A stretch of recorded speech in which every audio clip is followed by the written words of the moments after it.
y lo que vamos a analizar ahora son las reglas de procedimiento cuando el caso ya llegó a la Corte Interamericana de Derechos Humanos, ¿cierto? Ayer vimos todo el procedimiento en la Comisión Interamericana de Derechos Humanos, ahora vamos a lo que es el proceso en la Corte Interamericana de Derechos Humanos. El artículo 23 del reglamento de la Corte Interamericana determina que los estados que sean partes en un caso estarán representados por agentes, quienes a su vez podrán ser asistidos por cualquier persona de su elección. Al mismo tiempo, también podrán acreditar agentes alternos, quienes asistirán a los agentes en el ejercicio de sus funciones y los suplirán en las ausencias temporales. Cuando el Estado sustituya al o a los agentes, tendrá que comunicarlo a la Corte y la sustitución tendrá efecto a partir de dicho momento. A su vez, el artículo 24 del reglamento regula la representación de la comisión. Nosotros sabemos que es la comisión la que hace llegar el caso contencioso a la Corte Interamericana. Por lo tanto, la comisión es representada por los delegados que la comisión designe, y estos delegados podrán hacerse asistir por cualquier persona también de su elección. De existir eventualmente una pluralidad de presuntas víctimas, que son las personas que han sido vulneradas en sus derechos fundamentales, deberán designar un interviniente común, quien será el único autorizado para la presentación de solicitudes, argumentos y pruebas en el curso del proceso, incluidas las audiencias públicas. De no haber acuerdo en la designación de un interviniente común en el caso, la Corte o su presidente podrá, de considerarlo pertinente, otorgar un plazo a las partes para la designación de un máximo de 3 representantes que actúen como intervinientes comunes cuando hay pluralidad de presuntas víctimas. El reglamento de la Corte, a su vez, en el artículo 26, se señala que deben cooperar en el desarrollo del procedimiento y, por lo tanto, los estados partes en el caso tienen el deber de cooperar para que sean debidamente cumplidas todas las notificaciones, las comunicaciones o citaciones dirigidas a personas que se encuentren bajo su jurisdicción, así como el de facilitar la ejecución de órdenes de comparecencia de personas residentes en su territorio o que se encuentren a su vez en dicho territorio. Digamos también que la misma regla es aplicable respecto de toda diligencia que la Corte decida practicar u ordenar en el territorio del Estado parte en el caso. Cuando la ejecución de cualquiera de las diligencias a que se refieren, ¿cierto?, los numerales anteriores, requiera la cooperación de cualquier otro Estado, la presidencia de la Corte se dirigirá al Estado respectivo para solicitar las facilidades que sean necesarias para ello. ¿Cuáles son las facultades que tiene la Corte Interamericana? En este caso, desde el inicio, ¿no es cierto?, del procedimiento contencioso. En este sentido, podemos señalar que la Corte Interamericana puede, desde el primer momento, adoptar medidas provisionales en la medida en que haya una situación de extrema gravedad y urgencia y cuando sea necesario para evitar daños irreparables a las personas. ¿Cierto? La Corte de oficio puede ordenar las medidas provisionales que estime pertinentes en los términos que señala el artículo 63, párrafo segundo de la Convención Americana de Derechos Humanos. Si se tratare de asuntos que aún no están sometidos al conocimiento de la Corte, como ya lo vimos también en la sesión de ayer, la Corte puede tomar esta misma medida a solicitud de la Comisión cuando el caso todavía está en la Comisión Interamericana de Derechos Humanos. Pero nosotros esa etapa ya la pasamos y, por lo tanto, como el caso está ante la propia Corte, la Corte en cualquier momento puede adoptar esas medidas provisionales con el objeto de resguardar la vida o la integridad física y psíquica de las personas. En los casos contenciosos que se encuentren, por lo tanto, en conocimiento de la Corte, las víctimas o presuntas víctimas o sus representantes podrán presentar directamente a esta una solicitud de medidas provisionales, las que deberán tener relación con el objeto del caso que se está desarrollando ante la Corte Interamericana de Derechos Humanos. La solicitud puede ser presentada a la Presidencia o a cualquiera de los jueces o a la Secretaría de la Corte Interamericana por cualquier medio de comunicación. Vale decir, ¿cierto? Se puede utilizar, ¿cierto?, un correo electrónico, se puede utilizar, ¿no es cierto?, cualquier medio a través del cual pueda hacerse llegar a la Corte, a la Presidencia o a la Secretaría, ¿cierto?, la petición de adopción de esas medidas provisionales. En todo caso, quien reciba la solicitud, la Presidencia, cualquiera de los jueces o la Secretaría de la Corte, la pondrá de inmediato en conocimiento de la Presidencia. La Corte, y si ésta no estuviera reunida, la Presidencia podrá requerir al Estado, a la Comisión o a los representantes de los beneficiarios, cuando lo considere posible e indispensable, la presentación de información sobre la solicitud de medidas provisionales antes de resolver sobre la medida solicitada.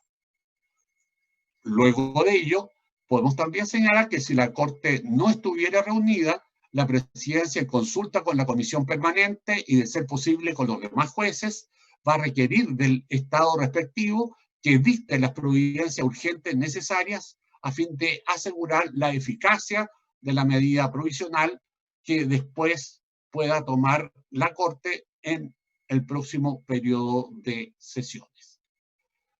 La supervisión de las medidas urgentes o provisionales que ordene la Corte se realizarán mediante la presentación de informes estatales y de las correspondientes observaciones a dichos informes por parte de los beneficiarios de dichas medidas o sus representantes. La Comisión deberá presentar observaciones al informe del Estado y las observaciones de los beneficiarios de las medidas o sus representantes. En las circunstancias que se estime pertinente, la Corte podrá requerir de otras fuentes de información datos relevantes sobre el asunto de estas medidas urgentes o provisionales, ¿no?, que permitan apreciar la gravedad y la urgencia de la situación y la eficacia de las medidas. Para los mismos efectos podrá también requerir los peritajes e informes que considere oportunos. Asimismo, nos vamos a encontrar que la Corte o la Presidencia de la Corte, si ésta no estuviera reunida, la Corte en pleno, podrá convocar a la Comisión, a los beneficiarios de las medidas o a sus representantes y al Estado a una audiencia pública o privada sobre estas medidas provisionales. La Corte incluirá, a su vez, en su informe anual a la Asamblea General de la Organización de Estados Americanos, una relación de las medidas provisionales que haya ordenado en el periodo del informe, y cuando dichas medidas no hayan sido debidamente ejecutadas, formulará las recomendaciones que la Corte considere necesarias. Ahora, de acuerdo al artículo 28 del reglamento de la Corte, se regulan las presentaciones ante la Corte Interamericana. En este sentido, se señala que todos los escritos dirigidos a la Corte podrán presentarse personalmente, vía courier, facímil o correo postal o electrónico. Para garantizar la autenticidad de los documentos, estos deben estar necesariamente firmados. En el caso de la presentación de escritos por medio electrónico que no contengan la firma de quien los suscribe, o en los casos de escritos cuyos anexos no fueron acompañados, los originales o la totalidad de los anexos deberán ser recibidos en el tribunal a más tardar en el plazo improrrogable de 21 días contados a partir del día en que venció el plazo para la revisión del correspondiente escrito. Todos los escritos y sus anexos que se presenten a la Corte en forma no electrónica deberán ser acompañados con 2 copias, en papel o digitalizadas, idénticas a la original y recibidas dentro del plazo de los 21 días señalados en el numeral anterior.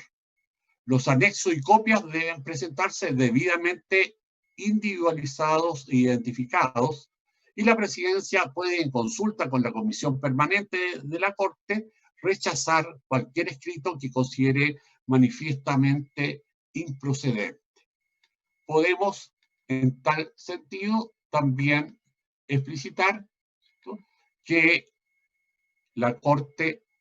tiene impulso de oficio en el procedimiento de los casos contenciosos, como lo determina el artículo 29 del reglamento de la Corte, el que precisa que cuando en la comisión las víctimas o presuntas víctimas o sus representantes, el Estado demandado o en su caso el Estado demandante no compareciere o se abstuvieran de actuar, la Corte de oficio impulsará el proceso hasta su finalización. Cuando las víctimas o presuntas víctimas o sus representantes, el Estado demandado o en su caso el Estado demandante, se apersonaren tardíamente, tomarán estos el procedimiento en el estado en que actualmente se encontrare, ¿cierto?, dicho procedimiento ante la Corte. A su vez, vamos a señalar que el artículo 31 del reglamento de la Corte determina, ¿cierto?, la regulación de las sentencias y resoluciones de la Corte Interamericana de Derechos Humanos.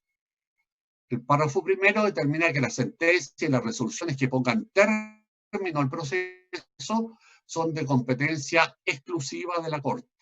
y las demás resoluciones serán dictadas por la Corte si estuviera reunida, y si no lo estuviere, por la Presidencia, salvo que exista alguna disposición específica del reglamento en contrario. Toda decisión de la Presidencia que no sea de mero trámite es posible ser recurrida, ¿cierto?, ya sea por la Comisión, por las presuntas víctimas o por el Estado, ¿cierto?, ante el Pleno de la Corte.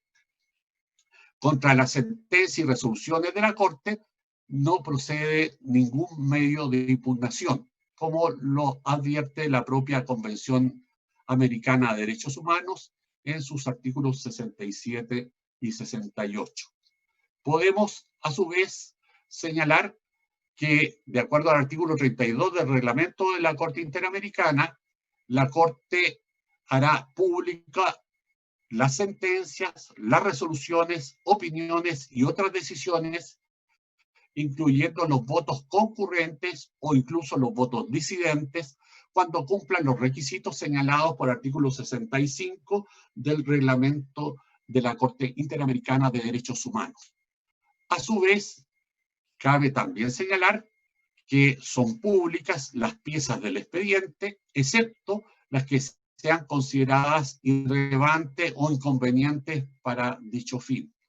Al mismo tiempo, también son públicas el desarrollo de las audiencias, salvo las de carácter privado, a través de los medios que se consideren adecuados. Y también son públicos todos los documentos que se considere conveniente y que sean de conocimiento de la Corte Interamericana de Derechos Humanos. Las sentencias se van a publicar, ¿cierto?, en los idiomas de trabajo del caso. Los demás documentos se publicarán en su lenguaje original. Acordémonos que la Corte rige actualmente, ¿cierto?, son parte del sistema de protección de derechos, ¿cierto?, que establece la Convención Americana, 20 estados, ¿cierto?, de los cuales hay algunos, ¿cierto?, que no hablan español, sino que hablan inglés, ¿cierto? Por lo tanto, los idiomas oficiales, ¿cierto?, fundamentalmente de la Corte son el español y el inglés, porque la inmensa mayoría de los casos que son parte del sistema interamericano son de habla española, pero hay también algunos de habla inglesa, ¿cierto?, fundamentalmente en el sector de las Antillas, ¿cierto?, en el ámbito, ¿cierto?, cerca de Centroamérica, que son un conjunto de islas, ¿no es cierto?, que son estados independientes y que se encuentran allí.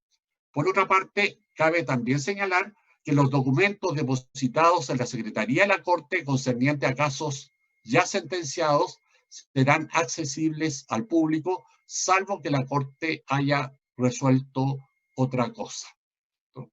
Por otra parte, cabe señalar cuál es el procedimiento escrito ante la Corte Interamericana de Derechos Humanos. El inicio del procedimiento escrito está regulado en el artículo 34 del reglamento de la Corte, donde se señala que la introducción de una causa de conformidad con el artículo 61 de la Convención se hará ante la Secretaría de la Corte mediante el sometimiento del caso en alguno de los idiomas de trabajo del tribunal. Presentado el caso en uno solo de sus idiomas, no suspenderá el trámite reglamentario, pero deberá presentarse dentro de los 21 días siguientes la traducción al idioma del estado demandado, siempre que sea uno de los idiomas oficiales del trabajo de la Corte. A su vez, el caso será sometido a la Corte mediante la presentación de un informe al que se refiere el artículo 50 de la Convención Americana de Derechos Humanos, que contenga todos los hechos supuestamente violatorios, ¿cierto?, de los derechos, y también la identificación de las presuntas víctimas, conforme determina el artículo 35 del reglamento de la Corte Interamericana de Derechos Humanos. Cabe señalar cuáles son los requisitos para que el caso sea examinado por la Corte. Para que el caso pueda ser examinado por la Corte, ¿no?, la Corte deberá recibir la siguiente información, que es el nombre de los delegados, el nombre, dirección, teléfono, correo electrónico y facímil de los representantes de las presuntas víctimas debidamente acreditados, de ser necesario, ¿no? Por otra parte, los motivos que llevaron a la comisión a presentar el caso ante la Corte y las observaciones a la respuesta del Estado demandado a las recomendaciones del informe al que se refiere el artículo 50 de la Convención, y una copia de la totalidad del expediente ante la comisión, incluyendo toda comunicación posterior al informe al que se refiere el artículo 50 de la Convención Americana de Derechos Humanos. También se deben acompañar las pruebas que recibió, incluyendo el audio o la transcripción con indicación de los hechos y argumentos sobre los cuales versan. Se hará indicación de las pruebas que se recibieron en procedimiento contradictorio. También, cuando se afecte de manera relevante el orden público interamericano o los derechos humanos, la eventual designación de peritos, indicando el objeto de sus declaraciones y acompañando la hoja de vida de cada uno de los peritos. Y, asimismo, también debe presentarse las pretensiones que están incluidas, ¿no es cierto?, en la parte final de la solicitud, ¿no es cierto?, y la cual también debe incluir las posibles reparaciones que se soliciten que adopte la Corte Interamericana sobre la materia, ¿no? Cabe también señalar en esta perspectiva, ¿no?, cómo se notifica el caso, ¿cierto?, y a ello se refiere el artículo 39 del reglamento de la Corte, el cual dispone que el secretario comunicará la presentación del caso, en primer lugar, a la presidencia de la Corte y a los jueces, en segundo lugar, al Estado demandado, en tercer lugar, a la Comisión Interamericana de Derechos Humanos, ¿cierto?, si no es ella quien haya presentado el caso, y también a las presuntas víctimas, a sus representantes o al defensor interamericano si fuere el caso. Por otra parte, vamos a encontrar que el secretario informará sobre la presentación del caso a los otros estados partes que forman parte del sistema interamericano, vale decir, a cada uno de los 20 estados que forman parte del sistema, también al Consejo Permanente de la Organización de Estados Americanos a través de su presidencia y también al secretario general de la OEA. Junto con la notificación, el secretario solicitará que en el plazo de 30 días el Estado demandado designe al o a los agentes respectivos. Al acreditar a los agentes el Estado interesado, deberá también informar la dirección en la cual se tendrán por oficialmente recibidas las comunicaciones pertinentes que se formulen en tal perspectiva. Avancemos en este sentido y, por lo tanto, señalemos que junto con la notificación, el secretario del tribunal solicitará a los representantes de las presuntas víctimas que en el plazo de 30 días confirmen la dirección en la cual tendrán por oficialmente recibidas las comunicaciones pertinentes. Y veamos ahora lo que es el escrito de solicitudes que son formuladas a la Corte, los argumentos y las pruebas que deben encontrarse en ellos. El artículo 40 del reglamento de la Corte señala que una vez notificada la presentación del caso a la presunta víctima o sus representantes, estos dispondrán de un plazo improrrogable de 2 meses contados a partir de la recepción del escrito y sus anexos para presentar en forma autónoma a la Corte su escrito presentando sus solicitudes, sus argumentos y sus pruebas. El escrito que comentamos debe tener una descripción de los hechos dentro del marco fáctico fijado en la presentación del caso por la comisión. Debe establecerse las pruebas que se ofrecen debidamente ordenadas con indicación de los hechos y argumentos sobre las cuales versarán, la individualización de los declarantes y el objeto de su declaración. En los casos de los peritos, deberán además remitirse su hoja de vida y sus datos de contacto, y también deben señalarse las pretensiones, incluidas las referidas a reparaciones y costas, ¿cierto?, que presente en este sentido, ¿cierto?, la presunta víctima o sus representantes. Cabe al mismo tiempo explicitar, ¿no?, que ante esto hay una contestación del Estado, y esta contestación del Estado se encuentra regulada en el artículo 41 del reglamento, que determina que el demandado, que es en este caso el Estado respectivo, expondrá por escrito su posición sobre el caso sometido a la Corte, y cuando corresponda el escrito de solicitudes, argumentos y pruebas, dentro del plazo también improrrogable de 2 meses, contado a partir de la recepción de este último escrito y sus anexos, sin perjuicio del plazo que pueda establecer la presidencia de la Corte en aquella hipótesis que señala el artículo 25.2 del reglamento. En la contestación, ¿cierto?, fundamentalmente del Estado, deben ir, ¿cierto?, los siguientes elementos que deben necesariamente estar en esa contestación. En primer lugar, debe determinar el Estado acusado si acepta los hechos y las pretensiones o, por el contrario, si los contradice. En segundo lugar, debe indicar las pruebas ofrecidas debidamente ordenadas con indicación de los hechos y de los argumentos sobre las cuales versen. En tercer lugar, la propuesta e identificación de los declarantes y el objeto de su declaración. En el caso de los peritos que presente el Estado, también deberá el Estado remitir su hoja de vida y sus datos de contacto.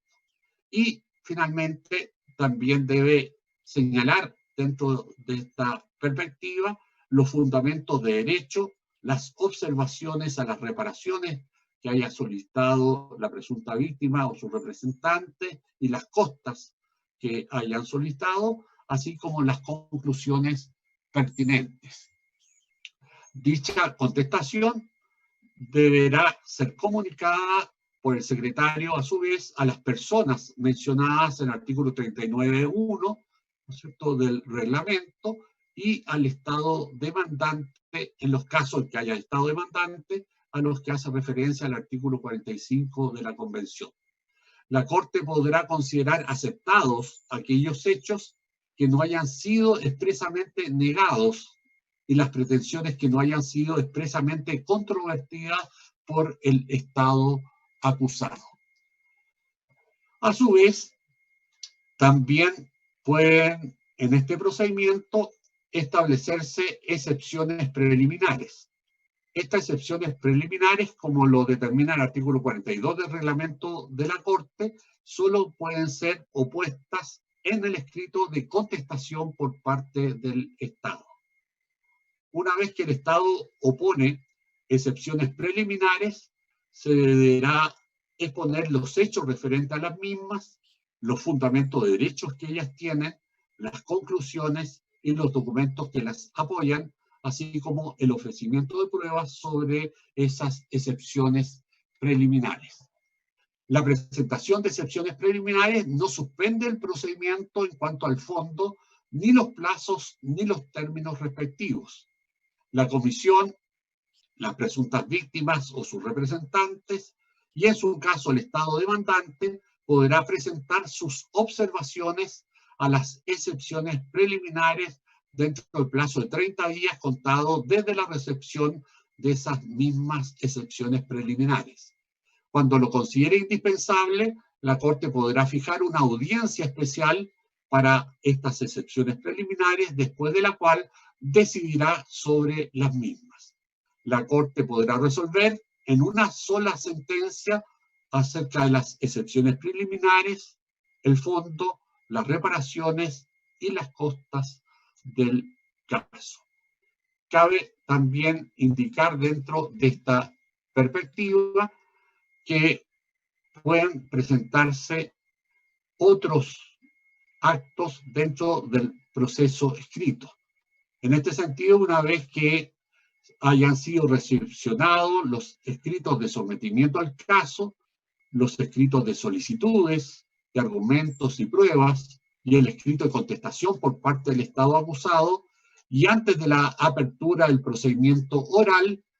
como determina el artículo 43 del reglamento, la comisión, las presuntas víctimas, sus representantes o el Estado demandado, y en su caso el Estado demandante, si es que lo hubiere, podrá, ¿cierto?, solicitar a la presidencia de la Corte la celebración de otros actos de procedimiento escrito, y en este sentido será la presidencia la que determinará si estima pertinente, ¿cierto?, esos otros actos, para lo cual se fijarán plazos para la presentación de los documentos respectivos, ¿cierto?, de estos otros actos del procedimiento escrito. A su vez, también pueden plantearse, ¿cierto?, algunas presentaciones de parte de amicus curiae, como lo determina el artículo 44 del reglamento. En este sentido, estos amicus curiae, que se denominan amigos de la Corte, ¿cierto?, en términos generales, son personas versadas en las materias del caso, ¿cierto?, que pueden hacer llegar,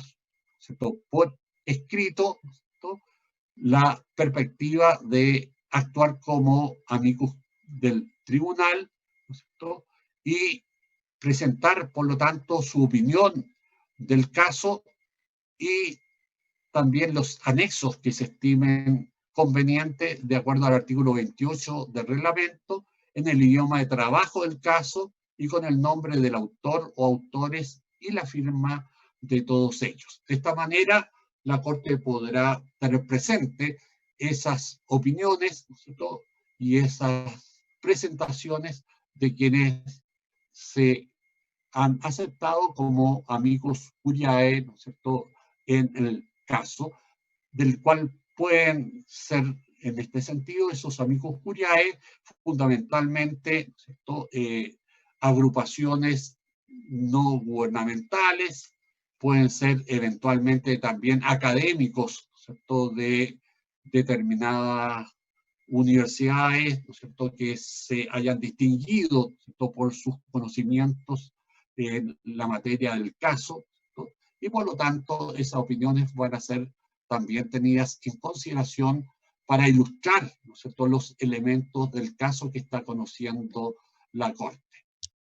En caso de la presentación de estos escritos por medios electrónicos, quien no contenga la firma y quien los suscribe,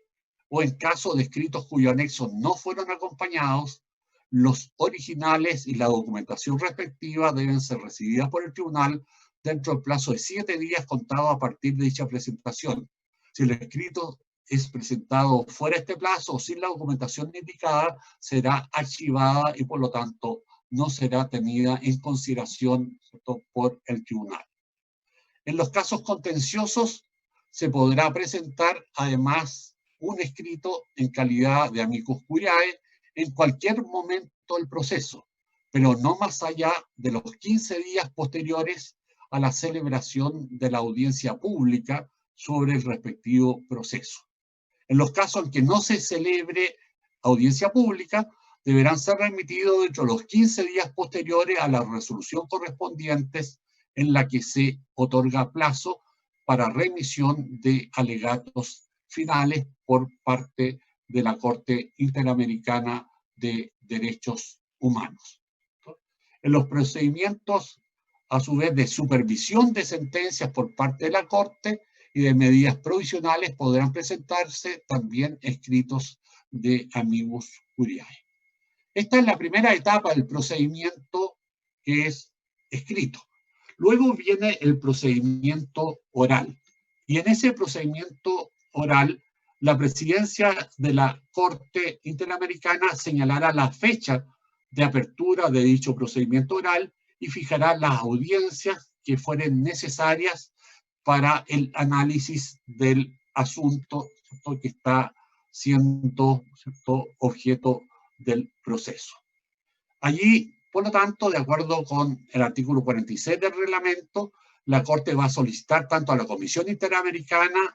a las presuntas víctimas o sus representantes y al Estado demandado, ¿cierto?, el que deberán confirmar o desistir del ofrecimiento de las declaraciones de las presuntas víctimas, de testigos y de peritos que oportunamente realizaron, ¿cierto?, conforme al artículo 35, 36, 40 y 41 del reglamento, ¿cierto?, que ya habían, por lo tanto, ofrecido en este sentido con anterioridad esos testimonios y esos peritos. Asimismo, deberá indicar quiénes de los declarantes ofrecidos consideran deben ser llamados a audiencia en los casos en que la hubiere y quienes pueden rendir declaración ante un fedatario público. Asimismo, el tribunal transmitirá la lista definitiva de declarantes a la contraparte y concederá un plazo para que, si lo estimen conveniente, presenten observaciones, objeciones o recusaciones respecto de esos testigos y de esos peritos. Cabe señalar que, de acuerdo al artículo 47 del reglamento, los testigos pueden ser objetados dentro de los 10 días siguientes a la recepción de la lista definitiva en la cual se confirma el ofrecimiento de dicha declaración. El valor de las declaraciones y el de las objeciones a estas será apreciada por la Corte o por la Presidencia según corresponda. Asimismo, también se pueden recusar los peritos. Y en este sentido, los peritos deben ser recusados conforme al artículo 48 cuando incurran en alguna de las siguientes causales. Primero, ser pariente por consanguinidad, afinidad o adopción dentro del 4º grado de una de las presuntas víctimas. Por lo tanto, los parientes por consanguinidad, afinidad u adopción, ¿cierto?, de las víctimas no pueden ser planteados como peritos ante la Corte Interamericana de Derechos Humanos. Ser o haber sido representante de alguna presunta víctima en el procedimiento a nivel interno del Estado o ante el Sistema Interamericano de Promoción y Protección de Derechos Humanos por los hechos del caso en conocimiento de la Corte. ellos tampoco, por lo tanto, pueden actuar como peritos. Asimismo, también están imposibilitados de actuar como peritos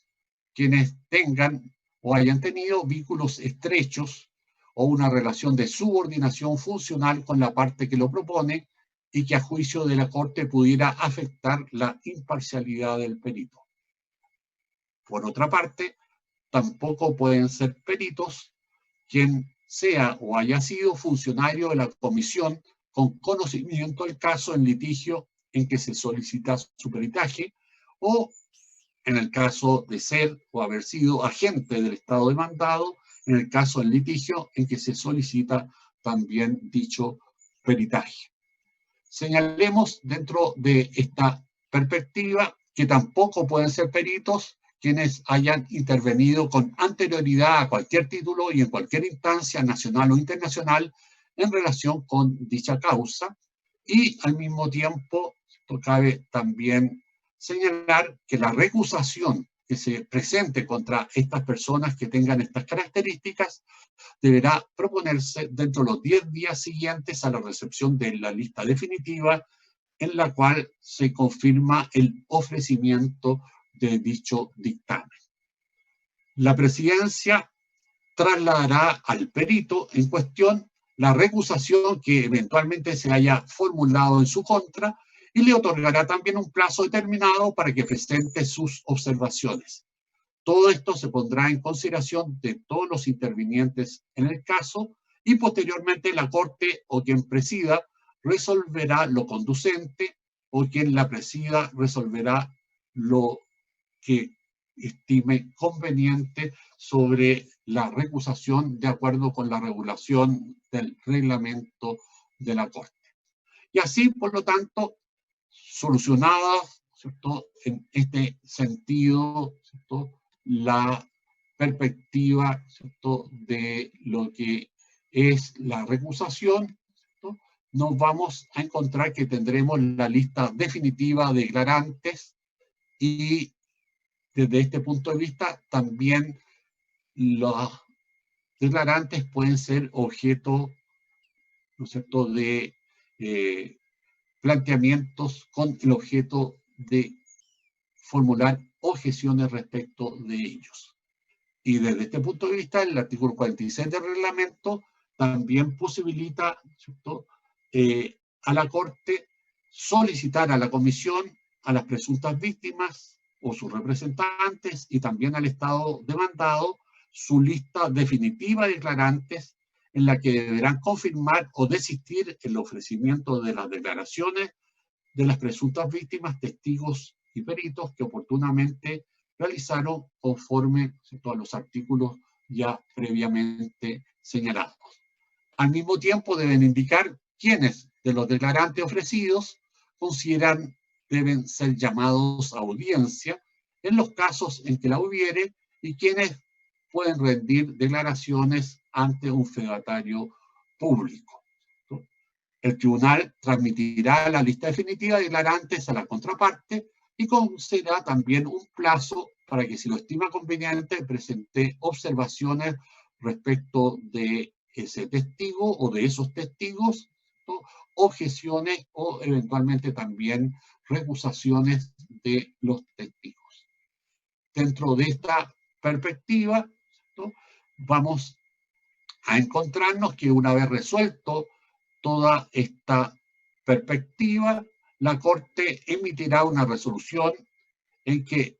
decidirá sobre las observaciones, objeciones y recusaciones que se hayan presentado, definirá el objeto de la declaración de cada uno de los declarantes, requerirá la remisión de las declaraciones ante fedatario público, en el caso que corresponda, ¿cierto?, y convocará audiencia si lo estima necesario, y quienes deben participar en dicha audiencia también será determinado por la Corte de conformidad con lo que establece el artículo 50 del reglamento de dicha Corte. Cabe señalar al mismo tiempo que quienes hayan propuesto las declaraciones, ¿cierto?, notificarán al declarante la resolución que ha determinado la Corte, y por lo tanto el declarante deberá prepararse, ¿cierto?, para emitir su declaración, la que debe versar únicamente sobre el objeto que la Corte definió en la resolución de admisión de ese testimonio. Excepcionalmente, ante una solicitud fundada y oído el parecer de la contraparte, la Corte podrá modificar el objeto de la declaración o aceptar una declaración que haya excedido el objeto fijado. Quien ofreció un declarante se encargará, según el caso, de su comparecencia ante el tribunal. Por lo tanto, según corresponda, pagar los pasajes aéreos, el hotel, la alimentación, ¿cierto?, del declarante, que en definitiva deberá prestar la declaración ante la Corte, ya que la Corte funciona, ¿no es cierto?, en su sede, y su sede está en San José, que es la capital de Costa Rica. Por lo tanto, deberán las personas llegar, ¿cierto?, fundamentalmente al lugar de funcionamiento de la Corte en los días, ¿cierto?, que se determine por la Corte Interamericana de Derechos Humanos. A su vez, el numeral quinto del artículo 50 del reglamento de la Corte señala que las presuntas víctimas o sus representantes, el Estado demandado, ¿cierto?, podrán formular preguntas por escrito a los declarantes ofrecidos por la contraparte y, en su caso, por la comisión, que hayan sido llamados a prestar declaración también ante fedatario público. La presidencia de la Corte estará facultada para resolver sobre la pertinencia de las preguntas que se formulen a los testigos y a los peritos, y para dispensar, ¿cierto?, a esos testigos o peritos de responderlas, ¿cierto?, a quien las haya solicitado, a menos que la Corte resuelva otra cosa. Una vez recibida la declaración rendida, ¿cierto?, esta se trasladará a la contraparte cuando ésta se hace ante fedatario público, y en su caso a la comisión, para que presente su observación dentro del plazo que fije la propia Corte Interamericana, o a su vez, en este sentido, ¿cierto?, la presidencia de la Corte. Luego de ello viene la audiencia pública. La audiencia de la Corte está arreglada en el artículo 51 en 11 de sus numerales. En primer término, la comisión expondrá los fundamentos del informe al que se refiere el artículo 50 de la Convención. Por lo tanto, ese informe donde hizo las recomendaciones al Estado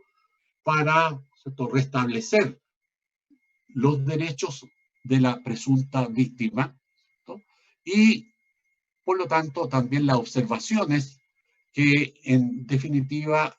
hizo, ¿no es cierto?, ante la respuesta del Estado de no cumplir con las recomendaciones. Así, ¿cierto?, por lo tanto, esa exposición será la primera que se realice en la audiencia pública por parte de la Comisión Interamericana ante la Corte Interamericana de Derechos Humanos. Una vez que la comisión haya concluido esta exposición, la presidencia de la Corte llamará a los declarantes convocados conforme al artículo 50 del reglamento, a fin de que sean interrogados conforme al artículo 51, e iniciará el interrogatorio del declarante que él lo haya propuesto. Después de verificada la identificación del declarante y antes de declarar, el testigo presentará juramento o hará una declaración en que afirmará que dirá la verdad, toda la verdad y nada más que la verdad.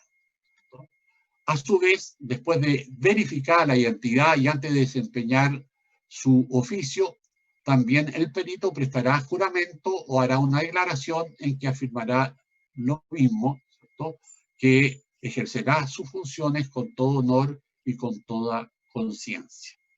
Y en el caso de las presuntas víctimas, únicamente se va a verificar su identidad y no prestarán juramento, ya que son de alguna manera parte afectada en este caso y este procedimiento ante la Corte Interamericana. Y las presuntas víctimas y testigos que todavía no hayan declarado no podrán estar presentes en la audiencia mientras se realiza la declaración de otra presunta víctima, testigo o perito en audiencia ante la Corte. Por lo tanto, normalmente, antes de declarar, los testigos están en una habitación contigua, ¿cierto?, a donde se realiza la audiencia de la Corte, y ellos van a poder ir entrando en la medida en que sean llamados por la Corte para rendir su testimonio o su peritaje según corresponda. Si avanzamos, ¿cierto?,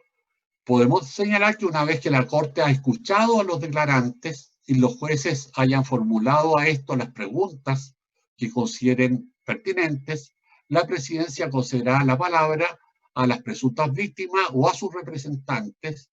y al estado demandado para que expongan sus consideraciones y alegatos. La presidencia otorgará posteriormente a las presuntas víctimas o a sus representantes y al Estado, respectivamente, la posibilidad de una réplica y de una dúplica, conforme determina el numeral octavo del artículo 51 del reglamento de la Corte Interamericana de Derechos Humanos. Así, por lo tanto, tenemos que referirnos brevemente a las preguntas que se formulan durante los debates, ¿cierto? En este sentido, el artículo 52 del reglamento de la Corte señala que los jueces podrán formular las preguntas que estimen conveniente y pertinente a toda persona que comparezca ante la Corte. Por lo tanto, las presuntas víctimas, los testigos, los peritos y toda otra persona que la Corte decida oír podrán ser interrogados por la Corte bajo la moderación de la presidencia de la misma Corte, por las presuntas víctimas o sus representantes, por el Estado demandado y, en su caso, por el Estado demandante si éste llegara a existir. De acuerdo también al numeral tercero, artículo 52, la comisión podrá interrogar a los peritos que propuso conforme al artículo 35 del reglamento y a los de las presuntas víctimas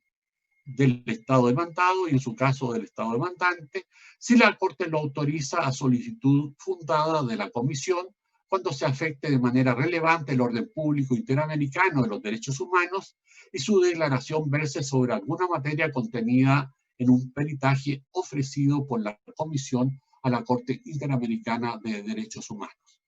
La presidencia de la Corte está facultada para resolver sobre la pertinencia de las preguntas que se formulen y para dispensar de responderlas a las personas a quienes vayan dirigidas, a menos que la propia Corte resuelva otra cosa. No serán admitidas las preguntas que induzcan a respuestas determinadas, ¿no? También, ¿cierto?, vamos a encontrarnos la protección que la Corte brindará a presuntas víctimas, testigos, peritos, representantes y asesores legales. Y desde esta perspectiva, el artículo 53 establece que los estados no podrán enjuiciar a las presuntas víctimas,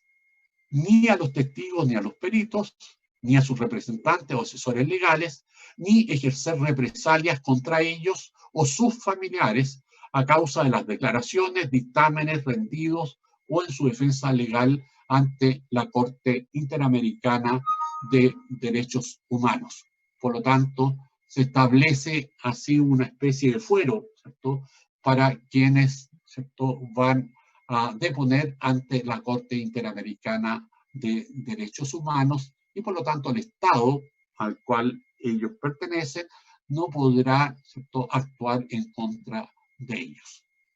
A su vez, también se regula la incomparecencia, es decir, el hecho de que alguien que esté definitivamente citado o un perito que deba rendir su peritaje no comparezca, o que cualquiera sea el testigo, ¿cierto?, o a su vez el perito haga una falsa deposición. Por lo tanto, en el fondo realice una deposición claramente, ¿cierto?, falsa ante la Corte Interamericana de Derechos Humanos. En el caso en que ello suceda, La Corte pondrá en conocimiento del Estado, que ejerce jurisdicción sobre el testigo, los casos en los que las personas requeridas para comparecer o declarar no comparecieren o rehusaren deponer sin motivo legítimo, aunque en el parecer de la misma Corte hayan violado el juramento de decir verdad, ¿no?, o de actuar con honor, ¿cierto?, a través de la declaración solemne para los fines previstos en la legislación nacional correspondiente, lo cual podría implicar, ¿cierto?, eventuales penas, ¿cierto?, por esos hechos. A su vez, se establecerán actas de estas audiencias, como lo determina el artículo 55. Allí en las actas se establecerá el nombre de los jueces presentes, el nombre de quienes intervinieron en las audiencias, los nombres y datos personales de los declarantes que hayan comparecido, ¿no?, y a su vez la Secretaría grabará la audiencia y anexará una copia de la grabación al expediente. Y asimismo los agentes delegados, las víctimas, las presuntas víctimas o sus representantes recibirán a la brevedad posible copias de las grabaciones, ¿no?, de las respectivas audiencias. Y luego viene el procedimiento final escrito, ¿no? Y en esta perspectiva, ¿cierto?, vamos a encontrarnos con los alegatos finales escritos conforme determina el artículo 56 del reglamento. Y en este sentido, las presuntas víctimas o sus representantes, el Estado demandado y en su caso el Estado demandante, tendrán la oportunidad de presentar alegatos finales escritos en el plazo que vaya a determinar la presidencia en este caso. A su vez, se analizará la prueba, ¿cierto?, y desde este punto de vista, ¿cierto?, la prueba presentada por todas las partes. Y al mismo tiempo, luego de analizada la prueba, ¿cierto?, vamos a encontrarnos, ¿cierto?, que se podrán realizar también diligencias probatorias de oficio conforme al artículo 58, ¿cierto?, del reglamento de la Corte, para tratar de reunir el máximo de antecedentes para que la Corte en definitiva resuelva, ¿cierto?, sobre el caso. Podemos establecer finalmente, ¿cierto?, que eventualmente, antes de que la Corte dicte la sentencia, eventualmente se puede llegar a una solución amistosa, como lo determina el artículo 63 del reglamento, que precisa que cuando la comisión, la víctima o presuntas víctimas o sus representantes, el Estado demandado, en su caso el Estado demandante, en un caso ante la Corte, comunicaren a esta la existencia de una solución amistosa, para decir de un avenimiento o de otro hecho idóneo para solucionar el litigio, ¿no es cierto?, en que las partes se han puesto de acuerdo, ¿cierto? En este sentido, ¿cierto?, la Corte va, ¿cierto?, a autorizar, ¿cierto?, el que se cumpla por parte, ¿cierto?, de quienes han logrado esa solución amistosa. Y si ello no es posible, ¿cierto?, se va a proseguir con el examen del caso, ¿cierto? Y en este sentido, ¿cierto?, llegaremos al momento en que la Corte dicta la sentencia, la cual, según el artículo 65 del reglamento de la Corte, la sentencia contendrá todos los elementos que normalmente tiene una sentencia, va a decir el nombre de quien preside la Corte y de los jueces que la integran, como del secretario y del secretario adjunto, la identificación de los intervinientes en el proceso y sus representantes, la relación de los actos del procedimiento, la determinación de los hechos, las conclusiones de la comisión, las víctimas y sus representantes, el Estado demandado y el Estado demandante, si es que este existiere, los fundamentos de derecho, la decisión sobre el caso, el pronunciamiento sobre la reparación y las costas, si procediere, el resultado de la votación que la Corte realizó, ¿cierto?, a través de sus jueces, y la indicación sobre cuál es la versión auténtica de la correspondiente sentencia. Desde esta perspectiva, luego de dictada la sentencia, cabe señalar que el artículo 67 del reglamento de la Corte regula el pronunciamiento y comunicación de la sentencia en sus 6 numerales. Y por lo tanto, la Corte deliberará en privado y aprobará la sentencia, la cual va a ser notificada por la Secretaría a la Comisión, a las víctimas y a sus representantes, al Estado demandado y, en el caso que existiere, también al Estado demandante. Mientras no se haya notificado la sentencia, los textos de esta, los razonamientos y las votaciones de la Corte permanecen en secreto. La sentencia será firmada por todos los jueces que participaron en la votación y por el secretario. Sin embargo, será válida la sentencia firmada por la mayoría de los jueces y por el secretario. Los votos concurrentes o disidentes serán suscritos por los respectivos jueces que los sustenten y por el secretario en esta perspectiva. Y una vez que las sentencias, ¿no es cierto?, se haya concluido y se haya comunicado y por lo tanto ejecutado después de la firma, el original de la sentencia queda depositada en los archivos de la Corte y el secretario expedirá copias certificadas a los estados partes, a la comisión, a las víctimas, a las presuntas víctimas o sus representantes, al estado demandado y en su caso al estado demandante, al Consejo Permanente de la Organización de Estados Americanos a través de su presidencia, al secretario general de la OEA y a toda otra persona interesada que lo solicite. De esta manera, por lo tanto, podemos concluir, ¿cierto?, lo que es en esta perspectiva, ¿cierto?, lo que es un amparo interamericano, ¿cierto?, habiendo analizado todas las etapas y todo el procedimiento inicial ante la Comisión Interamericana de Derechos Humanos y luego en la comisión la que pasa el caso ante la Corte, y hemos analizado también todo el procedimiento ante la Corte Interamericana hasta el momento de dictación de la sentencia, sentencia que sabemos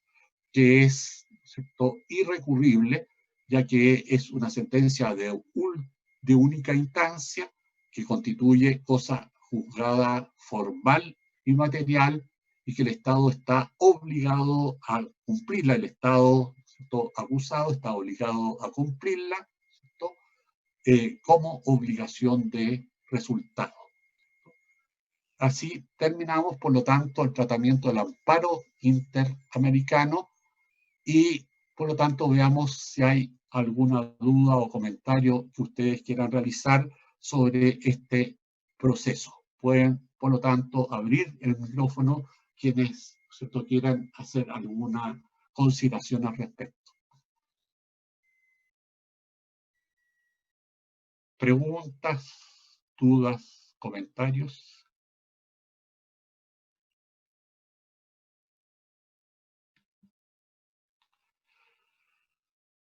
¿No hay ninguna? Bien, por lo tanto, cerraremos esta sesión, ¿cierto?, y al mismo tiempo señalaremos que en la próxima sesión del próximo martes entraremos al análisis de lo que es el control de convencionalidad interno que deben hacer los órganos de los estados partes del sistema interamericano, ¿no?, en base al respeto y garantía de los derechos, ¿cierto?, que en definitiva ellos deben realizar, de aquellos que están contenidos en la Convención Americana de Derechos Humanos, ¿cierto? Y veremos, por lo tanto, el concepto y al mismo tiempo los elementos básicos de lo que es este control de convencionalidad que deben hacer los órganos internos del Estado, y luego también versaremos sobre el control de convencionalidad concentrado que puede realizar la Corte Interamericana de Derechos Humanos. Quedamos aquí en esta clase y al mismo tiempo les enviaremos el PowerPoint y la grabación, ¿no es cierto?, de la clase de ayer, que pudimos efectivamente concretarla plenamente, cosa que no pudimos hacer el día de hoy y que les será entregado, ¿cierto?, a cada uno de ustedes, ¿cierto?, por nuestra ayudante del curso, Camila Muñoz, ¿cierto?, dentro de la tarde o del próximo día. Quedamos hasta aquí, que tengan un buen término de semana y nos vemos el próximo martes nuevamente en clases. Hasta luego y que estén muy bien.